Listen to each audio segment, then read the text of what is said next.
நிமிர்ந்துதான் பாக்குறேன்.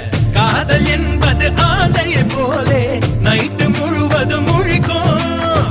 கம்பன் வீட்டு நாயை போலே கவிதையா அது குறைக்கும். அவ தும்மல் அழகுடா, பிம்பிள் அழகுடா, சொம்பல் அழகுடா, வசந்த முல்லை. வசந்த முல்லை போலே வந்து அசைந்து ஆடும் பெண் புறாவே.